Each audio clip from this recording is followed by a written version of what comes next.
Donc, on va regarder ici d'autres fonctionnalités du PDF interactif sous InDesign et notamment tout ce qui est formulaire. Donc ici, on va vouloir réaliser hop, ce genre de choses avec des menus déroulants, avec des cases à remplir, nom, prénom, etc. Un autre menu déroulant et un bouton qui va nous permettre d'envoyer le formulaire une fois qu'il est rempli sur une adresse mail. Donc, on va avoir différents types de choses. On peut partir d'un bloc, par exemple pour la civilité. Je vais mettre un petit style. OK. Et puis, on va donc d'abord le transformer en élément interactif, autrement dit en bouton. Et là, pour le coup, ça va pas être un bouton, mais ça va être plutôt une liste déroulante. Et pour les éléments de cette liste, hein, c'est assez simple. On va les ajouter ici. Éléments de liste. Donc ça va être civilité, c'est donc monsieur. On peut faire le plus pour l'ajouter ou la touche entrée. Hop, ça l'ajoute dans tous les champs. Monsieur, madame, mademoiselle, ça n'existe plus, on va pas le mettre. On va mettre autre. OK. Pour les champs qui sont en dessous, là, ça va plutôt être non pas de la liste déroulante, mais du champ de texte, tout bêtement.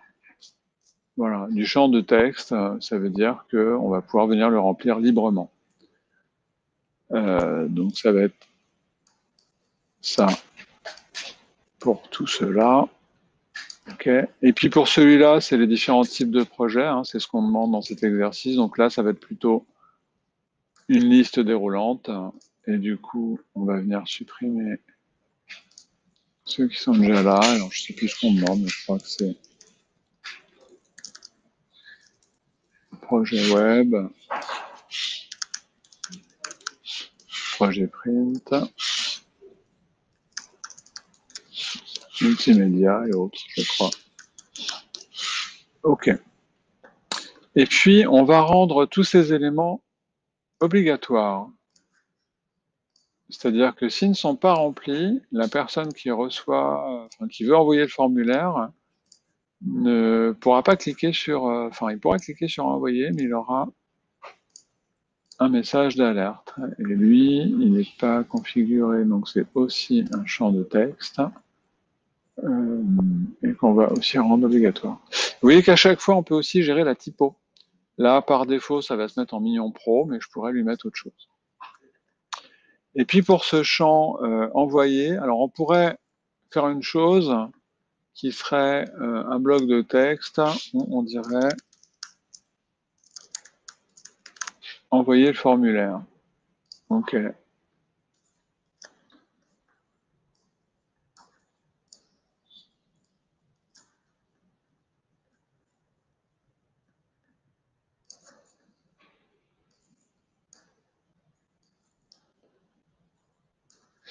Et donc là, on va le transformer en bouton, toujours.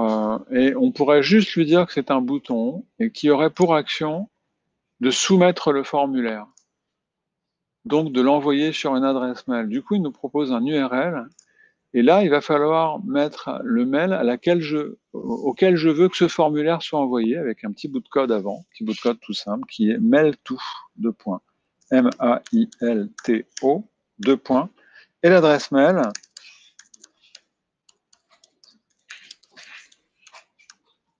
à laquelle je veux que ce mail soit envoyé.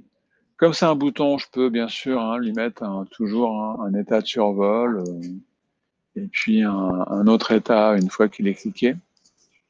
OK. Et puis là, ce qu'on nous demande dans cet exercice-là, c'est à la fois d'envoyer le formulaire, mais qu'on ait aussi une case qui soit cochée pour dire c'est bon, c'est envoyé. Donc on va passer par un autre type de bouton. Je vais créer ici, que je vais mettre en blanc, et qui est, alors, on le transforme en bouton, qui est la case à cocher. Et la case à cocher, par défaut, elle a deux états, cocher, pas cocher, activer, désactiver. Donc avec le petit tac, comme ça, ou sans.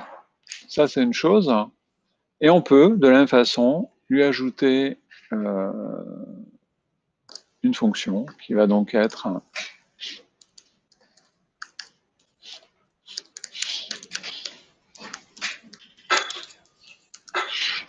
d'envoyer sur un mail. OK, on va enregistrer et exporter.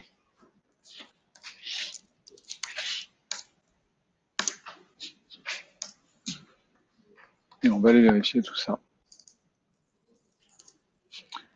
Alors, j'ai bien mes listes. Là, je peux remplir. Alors, je vais en oublier un volontairement. Ici, hop, je peux cocher ce que je veux. Voilà. Et puis là, j'ai envoyé le formulaire. Donc ça, vous voyez, il me met en sous-titre, envoyer les données à... Alors lui, il me dit pas, tiens, qu'il manque quelque chose. Ok, si je vais jusqu'au bout, hein, je vais pouvoir envoyer le formulaire sur le mail que j'ai paramétré. Et j'ai ma case à cocher. Alors, oui, c'est bizarre. Ouais. Est-ce que je les ai tous mis en... Donc en fait, vous voyez qu'automatiquement, ça va dans mon mail, parce que je l'ai paramétré avant, et ça me crée un brouillon. Ce brouillon, en fait, vous avez, il vous envoie le PDF avec le formulaire rempli, déjà à l'adresse que j'ai paramétrée, donc j'ai plus qu'à faire envoyer ou rajouter un petit message si je veux. Le seul truc qu'il faut que je vérifie, c'est que j'ai pas dû mettre, donc c'est celui-là que j'ai volontairement oublié. Pourtant, il est en obligatoire. Bon, normalement, il aurait dû mettre une alerte comme quoi il y avait un truc qui n'était pas rempli. Bon, je regarderai ça une autre fois. Mais voilà en gros toutes les fonctions de formulaire. Après, vous avez des cases à cocher, vous avez des cases d'options, un champ de signature aussi. Voilà, mais voilà déjà les premières choses qu'on peut faire en termes de formulaire.